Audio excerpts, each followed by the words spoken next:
The folks at the world-famous gold and silver pawn shop in Las Vegas rake in the big bucks with shrewd purchases on the History Channel's blockbuster series Pawn Stars.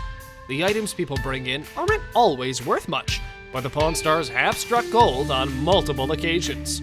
Let's take a look at some of the biggest payouts among the gems in the rough. 1932 Ford Roadster. What do we have here? You got a 1932 Ford Roadster here. Forget about wine, gold, and art. Antique cars are the trendiest commodity on the market, regularly fetching millions of dollars when they come up for sale. The classic car market is showing no signs of slowing down. The world's super rich is only getting richer, and classic cars seem to be one of the safest places to invest large sums of cash. That means demand for the rarest cars money can buy has boomed in recent years, and wherever there's a lot of money, you'll find our Pawn Stars. When Rick and Corey Big Hoss Harrison drove across town to look at a jet black 1932 Model B Ford Roadster, it was clear they'd stumbled across a treasure. The lovely hunk of an automobile featured 500 horsepower. It's nice. This thing's gotta be fast, right? Yeah, it's right around 500 horse. And a unique combination of folding convertible top. You've actually got a real folding convertible top, but then you've also got things like real roll-up windows, which the Roadsters didn't have. And roll-up windows. Yeah, not a lot of room, man. I feel like a sardine in this thing. Making it a vehicle for all weather situations. It was designed by Henry Ford's son, Edzo. The only issue was that the owner was asking $105,000 for it. As usual, the Pawn Stars enlisted the help of an expert who proclaimed that he liked it and began to list all of the reasons why the automobile was freaking fantastic. It's an all-weather car. You've really got the best of both worlds with a setup like this. This is a $135,000 build. Before accidentally helping the Harrisons by estimating the worth at between $70,000 and $75,000. I would see a car like this in the $70,000 to $75,000 range. Knowing they'd have their work cut out for them in getting the owner to agree to a decent selling price. What is your best rock bottom price? Best price is 70. That is the rock bottom best price I can do. The pawning professionals haggled with him over the amount. 65? It will take me a while to sell it. Well, I don't know if I can do that. Until they reached $68,250. $68,250. $68,250 is a fair price. It really is. A devastating deal for the proud owner. All right, $68,250. All right, we got a deal, man. I got a pretty cool car. It was very tough to go under 70. 1915 Panama Pacific octagonal gold coin. I'm at one of the biggest coin auctions of the year in Florida right now. This is the place where all the big money buyers are at. The 1915 S Panama Pacific octagonal $50 gold coin is the second of two $50 gold commemoratives issued by the United States Mint to commemorate the Panama Pacific Exposition in San Francisco in 1915. The main coin I'm looking for here in Orlando is a 1915 San Francisco Pan Pacific $50 gold piece. The Pan Pac octagonal $50 coin was produced in significantly more numbers than its similarly sized but round predecessor, with 645 octagonal coins made compared to 483 round coins. Both coins, however, are extremely rare and represent two of the most famous commemorative coins ever issued by the United States. They were produced with three other Pan-Pacific commemoratives: a silver half dollar, gold dollar, and gold quarter eagle.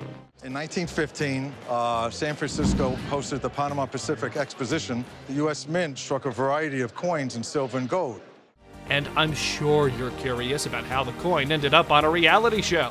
Mike's been running around the show, and he's actually found two people with the coins. Rick Harrison wasn't just hunting for a 1915 San Francisco Panama Pacific octagonal gold piece for a customer back home. A little birdie told me that you had an octagon Pan Pacific $50 gold piece. I do. Would you like to see it? Sure. Who was willing to spend a startling $70,000 for one in good condition when he went to one of Florida's largest coin auctions. So how much you asking for this? $70,000.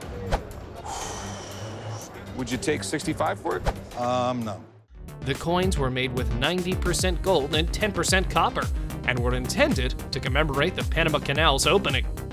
2 coins were located at the show, but one proved a dud. But this one's been cleaned. That's why it's 48,000. That's cheap for one of those. Leaving the Pawn Star to face down a seller looking for $70,000. Well, I'm back. I thought you would be. I have a customer. He's willing to pay right at $70,000. Harrison came back with $65,000, then $66,000. We do 66. I mean, I have a customer for the coin. I'm not, you know this business, I'm not making a lot of money on it. Before the owner finally offered $67,500 as a courtesy, And neither am I. So out of courtesy, I'll do 67.5. leaving Rick in a tight place. After hemming and hawing in a brief moment of agony, he accepted the deal, uttering the maxim, "Making a little money is a lot better than making no money." You got a deal, man. Thank you very much. Making a little money is a lot better than making no money. Absolutely. Before we go on to the last part of our list, we'd love to hear your thoughts on today's video, as well as if you have any other favorite shows that you'd like to see on our channel. Gibson Les Paul SG Custom. I don't see why you could not get that. You know, at auction, who knows? You get 2 rich guys going against each other, you have no idea. Guitars are hot in the pawn world, especially when they go back to the dawn of the rock era. If you're into guitars, then you'll know they can get pretty expensive. Better quality wood, pickups and strings, plus build quality and craftsmanship all add up as you start to climb the ranks in the guitar world. However, you're not going to find any of these guitars in your local guitar shop, that's for sure, as they're the most sought after on earth. So, when a customer came in with a stunning 1961 Gibson SG Les Paul custom guitar that belonged to his Aunt Mary, Rick Harrison's antennae went up. Hey, how can I help you? I got a guitar. Okay. This belonged to my Aunt Mary. Les Paul SG. Then flew through the roof when the guy calmly informed him that his Aunt Mary was none other than Les Paul's wife, Mary Ford. Guitar fan or? No, Les Paul's wife. Oh, wow. This belonged to Mary Ford? Mary Ford. In other words, the guitar was not only a Les Paul, This is a 1961 Gibson SG Les Paul Custom. but it was also owned by Paul's wife, a well-known musician and songwriter. These things are rare. But a Gibson Les Paul actually connected to Les Paul, the value could go through the roof. When a guitar expert arrived and confirmed everything, This is amazing. I can't even believe I'm holding this in my hands. Mary Ford's Les Paul, this is... stating a minimum worth of $150,000 with hints of a much higher auction price, This is history, dude. It's easily a 6-figure guitar. Okay, so you're saying 100,000? Probably 150. Harrison had to virtually chase him out of the store before he revealed too much. You know, at auction, who knows? You get 2 rich guys going against each other, you have no idea. All right, man. I think I have all the info I need. Harrison and the purchaser pushed immediately into bargaining over a buying price, having no concerns about being able to sell the piece if he could get it. Big thing is, how much you want for it now? Well, I was thinking $250,000 would do it. They went as high as $250,000. Jesse was saying right around maybe 150 would happen. I mean, if you want a check today, I'll give you 75 grand.